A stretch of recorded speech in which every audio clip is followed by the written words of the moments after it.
So we'll give it a couple minutes here. Okay. Maggie.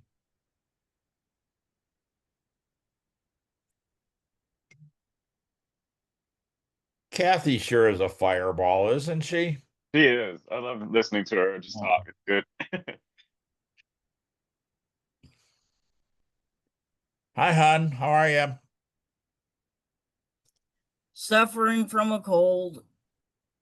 Oh, You need to get one of these things. It keeps germs away. Oh, you can't see it. My copper tube. Supposedly it keeps germs away hmm. because it's antimicrobial. Although I've had it for about a year and a half. I haven't been sick, so I don't know if it's real or snake oil, but my mental philosophy is it's working. Hi, Where'd you Dr. get it? Regina. It's nice seeing you. Yes, where did you get that? Uh, it was on a group. It was really funny because the lady that's selling it, um, she has done some big deals. She did the original sidewalk chalk with McDonald's in the Happy Meals, and then she got involved with Power Rangers. And I have a copper thing on the back of my phone. We know that the healing stuff of copper. And I saw a scientific video, and they had a stainless steel plate and a copper plate, and they placed bacteria on it, and it grew on the stainless steel for 22 hours before it started to dissipate. And within an hour and a half, it started dying on the copper plate. Wow. So I don't know. We see all these things, and you don't know if they work or they don't. Hi, Sally. I drink out of a copper water bottle. I've got crystals all in my house, and I'm like, listen, if it is snake oil, believe me, I paid a lot of money for that oil. But I'm like this, if you believe it, because there is that sometimes our mind just believes it, and if that's what works, by all means. But there is something to say about copper. It's big. Well, we see the Tommy Copper stuff. I have a Marine I'm working with that infuses copper with CBD. So, it's I don't know. I'm not a scientist, I'm not a biochemist, but I think it works. Hi, Leela. Hi, friends. Great to see you. Nice being seen. So we I'm going to give it about 2 more minutes. We're talking about copper, Leila, and the health benefits. Yeah. Yeah, so uh, we got into a conversation here. Well, I'm glad to see. I'm going to go ahead and start the recorder here. Oops, I already started it. Okay. This is Frank McDaniel. Folks that know me refer to me as Mac. This is the Veterans Achieve Business Systems Mastermind. And today we have Riven Wolf with us. Riven is fairly new in my life. I've always been somebody that recognizes when people get onto my life path. And I know that it's up to me to determine if somebody should be there for a few minutes or for a lifetime. I kind of like this dude. But he's an outdoor survivalist specialist. And today we're going to listen to him talk about the correlation between survival skills in an outdoor scenario and uh, relating those to the business world. So, Riven, I'm going to let you get started, and I'll keep letting people in, and we'll go from there. All right. Sounds good. I appreciate you. Thank you. So yes, I am a wilderness survival instructor, and I'm going to start off by saying, of course, I help people find their path. The outfit that I wear is the outfit that I wore as a survival instructor, of course. Everything has a story from my past. Everything that's been added is something beautiful to me. But the reason I wear it is because when you see somebody with success, you see them wearing a suit, and that suit represents everything that they've accomplished. For me, this is my accomplishment. This is my gold medal. So as I wear it proud because I show people you can do it as well. And it's unconventional, which I think is beautiful. That being said, if you have a success in your life, we actually go for, and this is not speaking negative on anything. Some people go as a doctor, some people go as lawyers, but their path, that's not their path. They're just going based off of finding respect from other people, money, or, taking care of their families, which is okay. But we never feed into ourselves and find what we truly want. Once I tore away from society, feeling like I wasn't good enough, and I'll kind of explain that a little bit more later, I was like, forget it. I'm going to do me. And that saved my life in so many ways. So when I wear this orange represents a signal to those who need to find their path, who don't feel like they're enough, who don't feel like they've been treated correctly. And I'm there to help them and save them. That's where we're going to start off with this.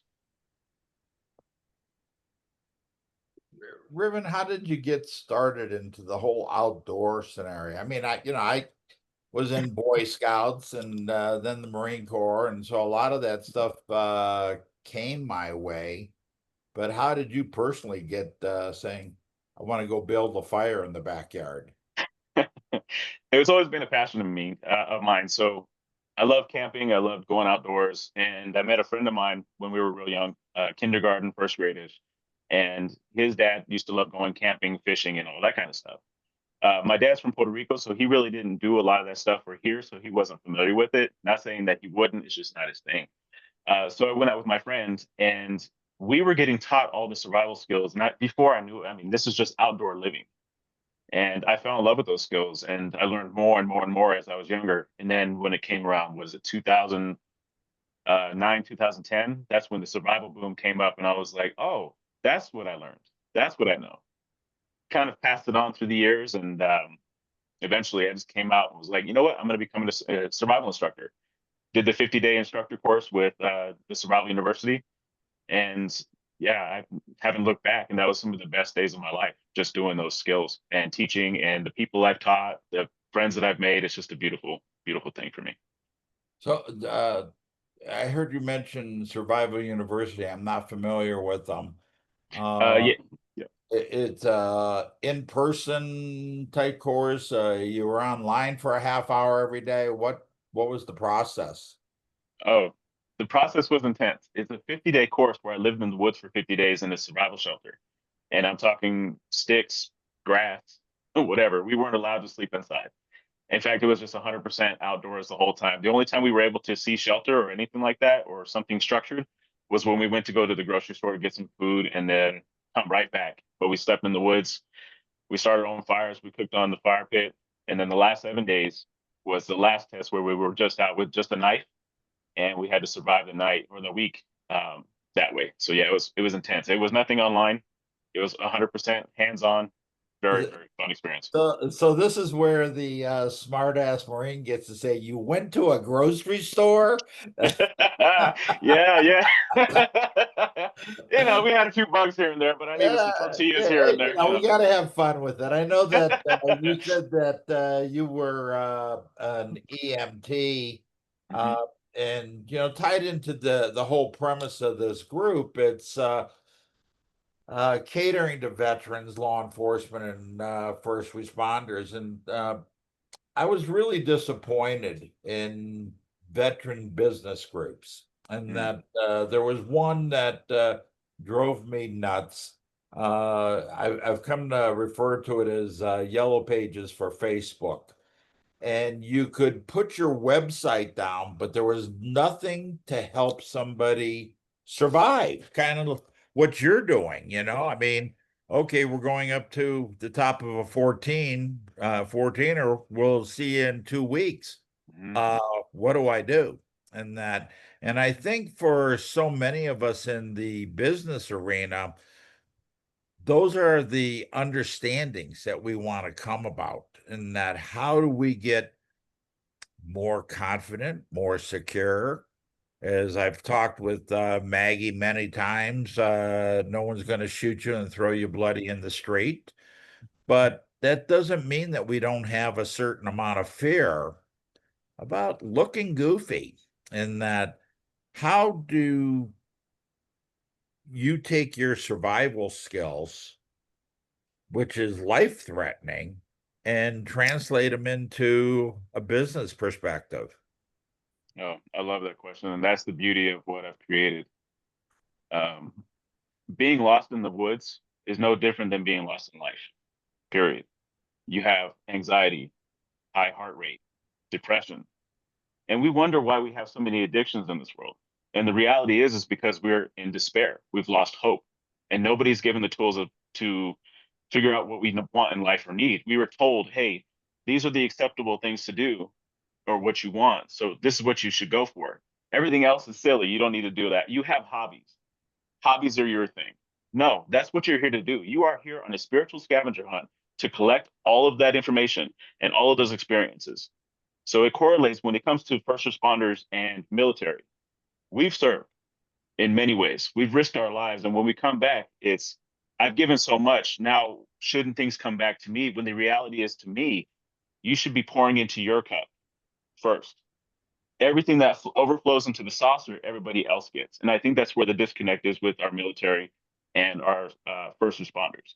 So now that you're back, and first off, once again, welcome home. Seriously, welcome home to all the military, all the first responders that come home. We say, yes, thank you for your service, but really what you want to hear is welcome home. And I honor you for that. Now that you're home, I want to give that to you where you can say, hey, what is it that I truly want? Because you deserve it more. I shouldn't say more than everybody, yes, to a lot of extent, but we all deserve that. And that's what I really want to bring to the table for you. It's interesting that you say that, because um, I lost a cousin during the Tet Offensive in Vietnam, and I always wore I was in during Vietnam. I didn't have to go. By the time I got out of my blow 'em up school, they were pulling the Marines out of Vietnam. But I wore a pin for Vietnam, and literally 30 years later, I was getting out of plane, going to Chicago. Why I remember this, it's kind of strange.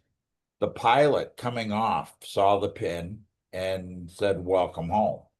And I had this conversation with him that it had been 30 years. Sometimes people don't know how to interact with people, and communicate is, the word we all use. Tied into what you're doing with your survival skills, how do you communicate the importance of learning these skills?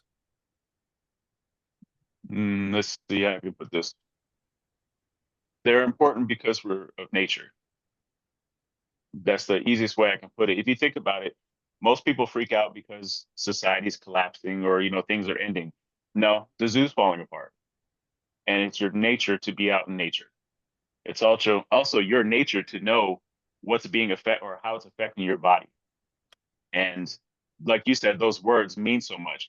I've had the honor and privilege to teach some of the highest echelons of the military and made so many good friends with them. And when you first start off, especially being civilian, at the time being super overweight, I was almost 400 pounds, and that's a story with that too, because I was honestly trying to eat myself to death. But we'll go into that a little later. I got to meet these guys, and they became such good friends. And I remember talking to them, and I was like, "What do you really want from us? What do you need? What is it? Being a survival instructor, what is it you need?" And he said, "Just being there, just sitting there, not even having to talk, but just have a beer with us, sit there in quiet, and just be there." And we just want to know that we're home again. And that's another friend of mine spoke to me about that too. And he was like, that's what they want to hear, man. They've done so much, they sacrificed so much. Just let them know that they're home with brothers again. That's all they want. So when it comes to survival and what I offer, it's, if you're having such pain in your life, then let me be there. And that's where I come in, because we have to have camaraderie when it comes to survival situation. The lone wolf thing that I do right now is because you have to follow your own path. That's what that means. But you have to have that camaraderie with brothers and sisters who either been through it in military or first responder, but also who have been in it in trauma in their lives and family. And survival means that you have to give people a reason to live. That's where that correlation comes together. Yeah, you know, and with what you're talking and being there and being visible, I totally understand. You know, a lot of the people here we see on a fairly regular basis. Um, how would you? I know that you're starting your business, um, and you're trying to figure out what the path is, which way do you turn? What what are you seeing tied into your history of being EMT and then also surrounding yourself with all these other people that have had a service career? What is it that you are finding the path to be for you? Mm, let's see how to correlate this. I kind of give a little bit of history to make this make sense. I lived a life where I just felt like I wasn't enough. And you got to forgive me if I get emotional about this because I don't talk about this to anybody. And there's reasons You're we don't, amongst you know what I mean? friends. So, but I appreciate that. And the 5 million people that are going to see this. That's okay. If the 5 million people can understand what I've been through and why I do what I do, then God bless them. Let's do it. I had throughout my life just not feeling like I was good enough, and there was a lot of things that happened with that. I ended up putting a gun to my head, and the only reason I'm here is because on the Taurus 24/7, there's a secondary safety on it, and it uses a key.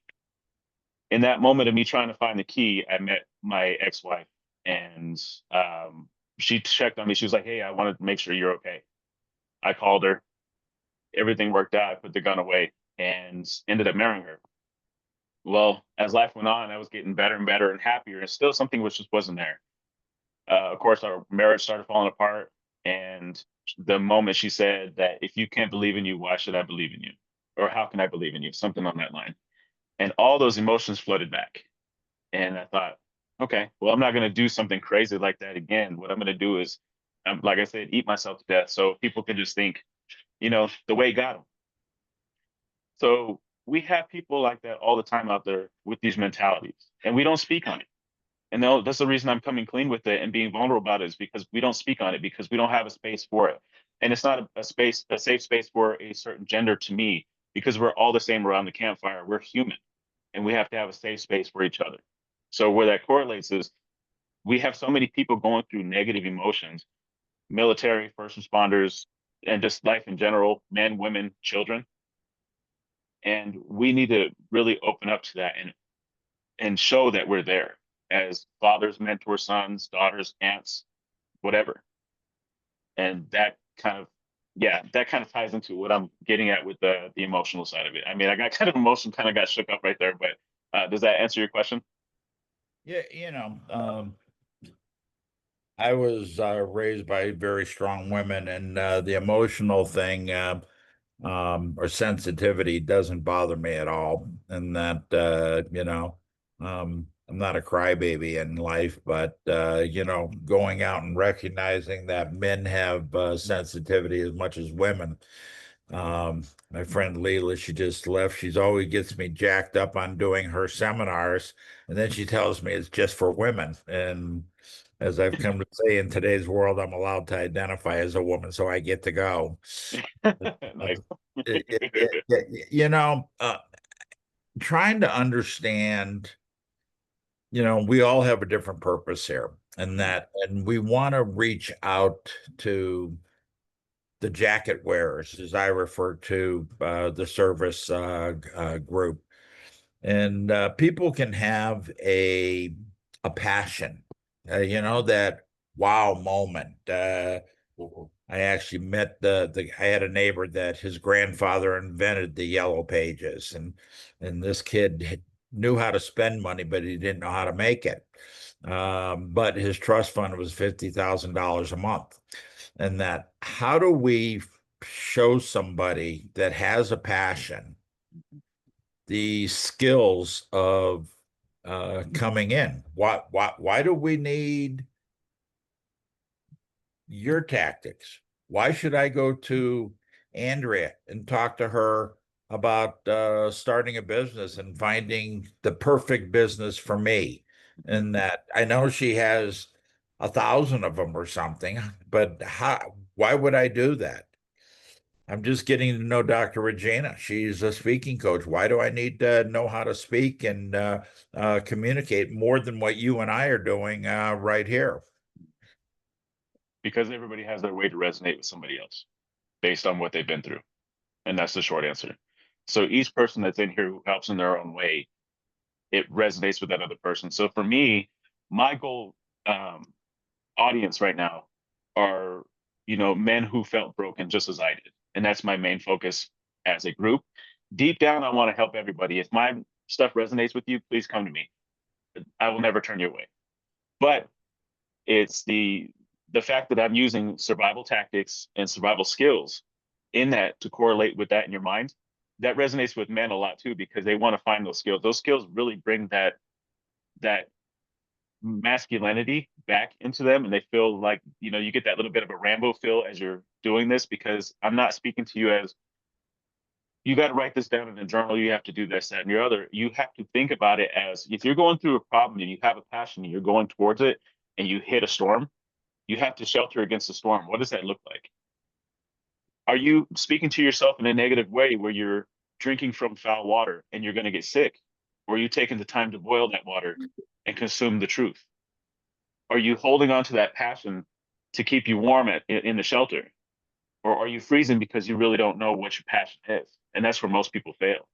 Me bringing that in and showing people that tie-in to what you're passionate about. If you don't have your passion, that's fine, because I help you with that as well. But now you have a way to go towards it. And you have a toolkit, a survival kit, as we call it, to get you there. And I also have all the connections that I need right now, especially with Achieve, which has been an amazing blessing. If somebody has something, let's say finances, or they want to speak to somebody more on an emotional level, I can connect them with that as well. But that's how we do it in survival. And you know this to yourself. We're going to talk about reconnaissance real quick. You gather your information, you take the high ground, you look out and you see what's available to you. Most people don't do that. And that's where your map comes in. Your map comes from your vision. You have a vision of who you're going to be, who you want to be, and you write that down and you plot your points. Your compass is going to point you in the direction that you need to go. And if you need a guidance, that's the biggest point. If you need guidance, which is going to answer your question, then you find the people who guide you to that pinpoint or to that plot. That's how we get you to that point. So if I say, like, Mamie, hi, I saw you that you joined. If I say to Mamie, like, I need to get to this point, I know what it is, I know where it's at, but I need to know how to navigate the grounds to get there. Can you help me with that? And she'd be like, yes. And she's done that with me, just as everybody else has in this group. That's how my tactics differ from everybody else's, because I'm showing them in a kind of mental way how to use those skills and tactics that I've learned in survival to find those passions and go towards them. So what I caught out of all that is, mapping the way and thinking about your survival skills. How do I get over the mountain? Do I take the river? I'm going to have to swim across it or fall off a cliff, or so you're talking about using everybody that comes into your life uh, to help guide you. Correct. I'm going to give you guys a freebie from me, okay? And I've been holding on to this because I think this is such a beautiful thing that I've kind of come up with. You have to find the people who have the pieces for you, okay? Like I said earlier, you're on a spiritual scavenger hunt. I call this the white canvas mentality. Everybody's a white canvas, and everybody's life experiences of who they are, what they are, is a color. So if I go to somebody and I say, I love that about you and how you're a better parent, I could take that color and put that onto my canvas. And if somebody comes to me and says, I like the survival skills you have, can you teach me that? I give them that color, that orange, and I put it on their canvas. Eventually, you meet enough people, you become a masterpiece of yourself based on everybody else. And like I've told some folks before, when you start seeing the beauty in yourself, you see the beauty in others, and then you realize why God loves you. And that's where that mentality comes from, is because you can see the beauty in other people. I can see how you shake your hands. Honestly, Mac, I love the fact that when you come up to people, how you stand and how you shake somebody's hand and you visualize them. And I'm like, I want that. That's the type of man I want to be. When I talk to Leela, I see how open she is with emotions, and I see that fire in her and that passion and that love. And I'm like, you know what? As a man, can I have that? And you know what the answer is? Yes. I want to learn that from you because I find that beautiful in you. I see Mamie and her history with the speaking and how people didn't see her. I was that way too in the survival community. And I say I relate to that. But most importantly, I see how powerful your voice is and how beautiful your heart is. And I can see the fire of Hawaii inside you. How beautiful are you?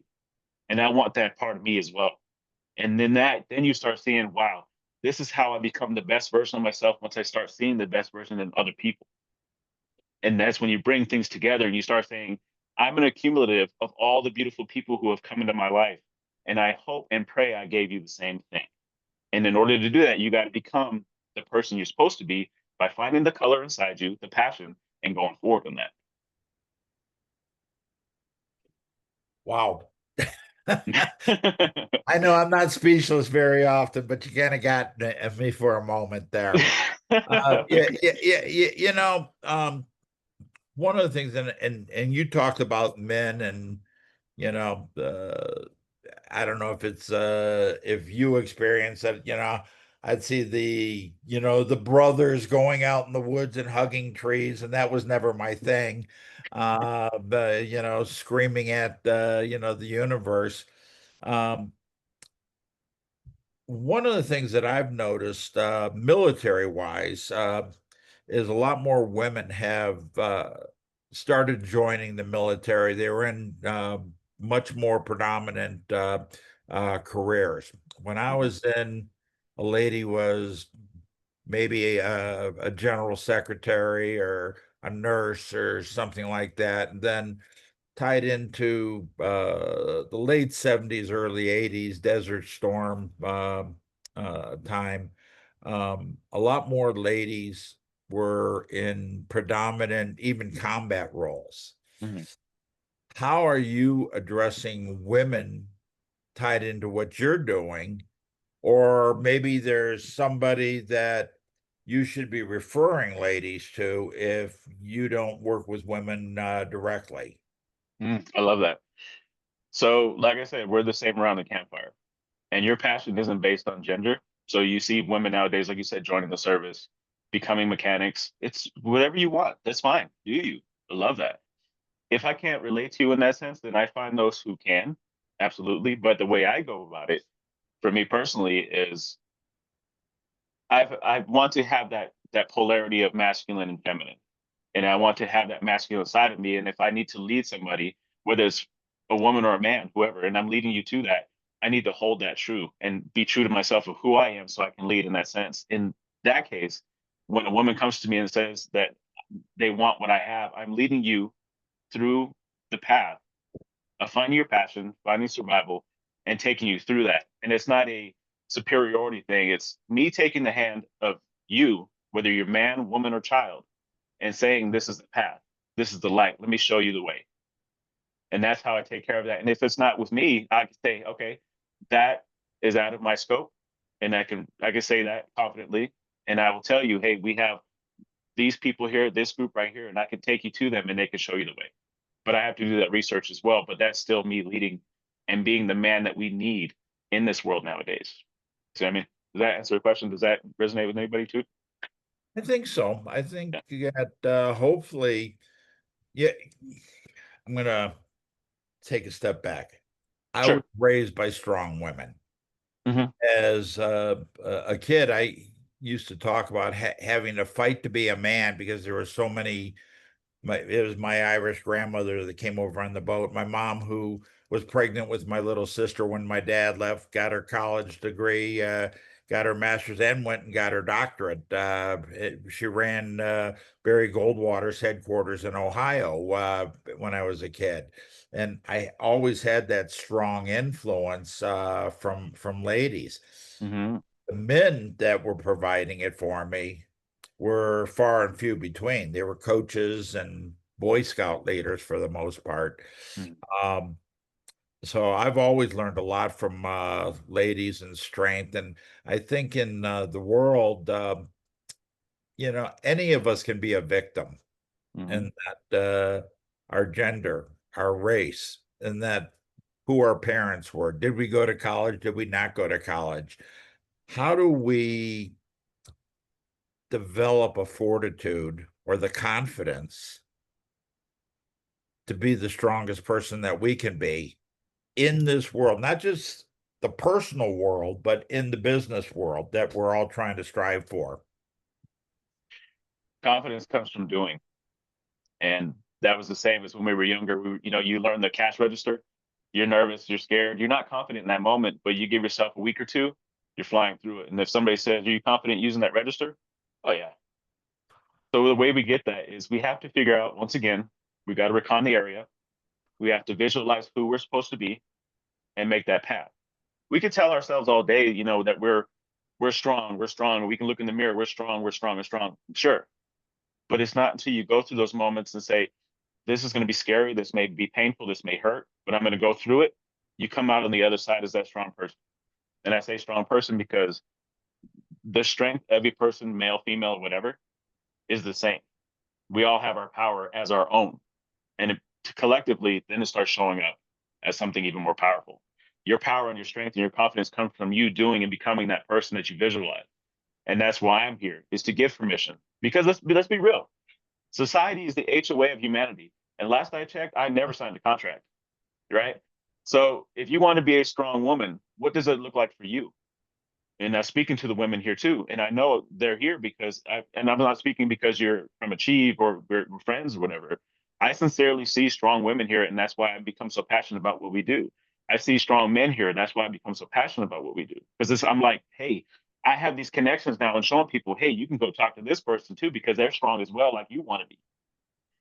But you have to have a visual of who you want to be. And if you don't know what that is, that's fine. That's even more beautiful because you can create that. Once you start doing the steps and taking the steps, as everybody here has done, then you become a strong person because you say, yes, I have stood on stage before. Yes, I have made a lot of money. You're confident, you've done it. And that strength and that power, you look at somebody in the eye, male or female, or somebody who doubts you, and say, yeah, I did it. What are you going to do about it? That shakes you up. It's in the doing. You have to do, you have to become, but you have to know what direction you're going in. Pretty powerful stuff. So, yeah, we're coming down to the end of our time here. I, if you can put your contact information, Riven, into the chat so anybody can grab it. Sure. I did put the link for the Achieve conference into the chat coming up in October. Hopefully, we'll all get to spend more time together. Uh, I know that my friend Mamie has a Connect and Collaborate. I think it's on the 18th, if I remember correctly, of September in Colorado Springs. If anyone has any questions in the last few minutes here for Riven or for somebody else, why don't you unmute yourself and we'll just kind of freeform it here and we'll go in and try to answer some questions here. I'd love that, please. Yeah. I have two things. One, just real quick, Mamie, you're doing something in Colorado Springs when and what is it? It's our Connect and Collaborate. Okay. I will, you know what, I think I might have the wrong thing in there. I'll drop the link in there if you'd like to attend. Okay.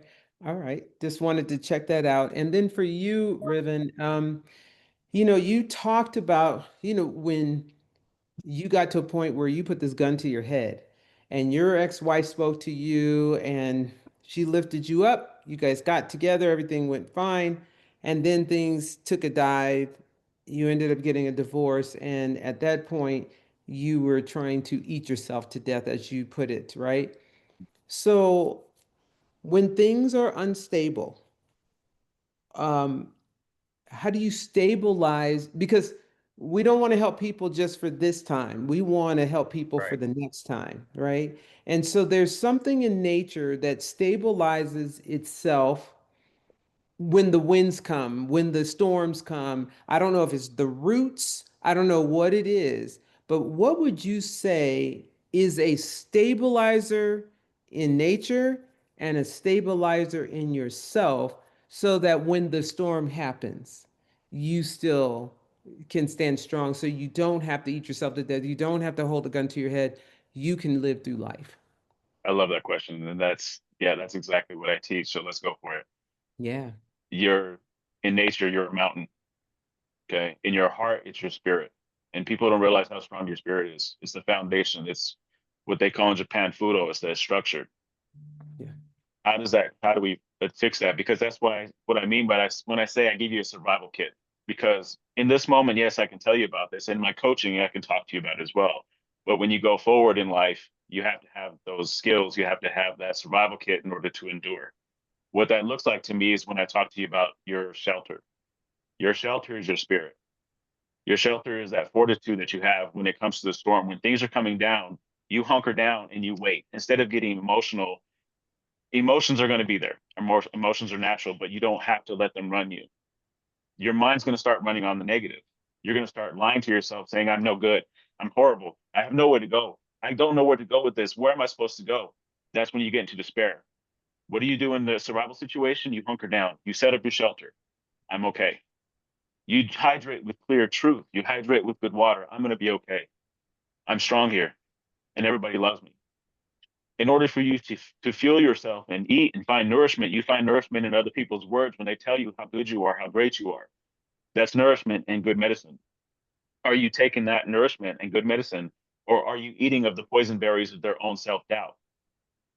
Those are the things you have to pinpoint. And in those moments, you can sit there, relax. It's my passion I'm going for. This is what's moving me forward. I'm self sheltering right now. And once the sky's clear and once I'm a little better, I can move forward.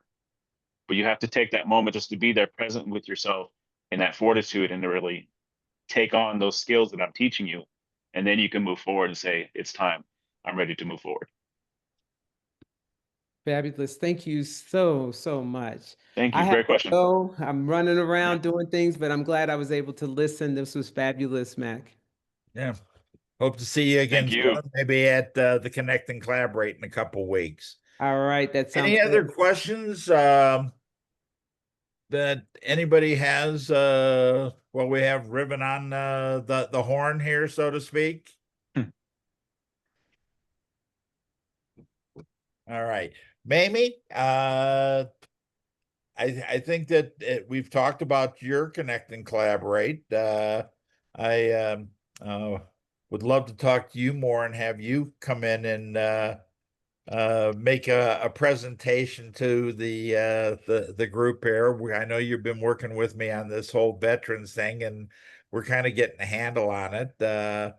Leland, I think you and I are speaking here in a couple days, Thursday maybe, if my I think memory so. serves me right. Mhm. Yeah. Uh, but I appreciate all of you being here. I'm going to stop the recording now. Oh, before you do, Mac, just so everybody knows, we have a webinar coming up with Grace, Sophia, and I. It's going to be on the Divine Masculine and Divine Feminine webinar on September 21st from 3 to 4:30. So if you would like to be there, we have a Zoom. I put the Zoom link in there as well. But yeah, And appreciate you guys. you did put the link in the chat. I did, yes. Okay, save the chat, everybody. And I hope to see you all soon. And that for those of you that I've got on the schedule, this is the format, but it's a free form. It's as I've come to say, what is it that you do that you can put a veteran's ribbon on it and talk to the community? We've added law enforcement and first responders into the group because they go through a lot of the same challenges as veterans. They have a community. Cops don't go to biker bars, they go to cop bars, and that because that's where they feel comfortable. We're trying to make a community where men and women that have had a service career and they want to succeed in their own business enterprise, that we have a path that we can offer them. Doesn't mean that we're going to do it for them, but we'll definitely help lift them up so they can get up on the next ledge of that mountain that Riven was talking about. Yep. So I look forward to talking to you all soon. We'll go from here. Thanks. Thank you guys. God bless you. I appreciate you. Thanks for listening.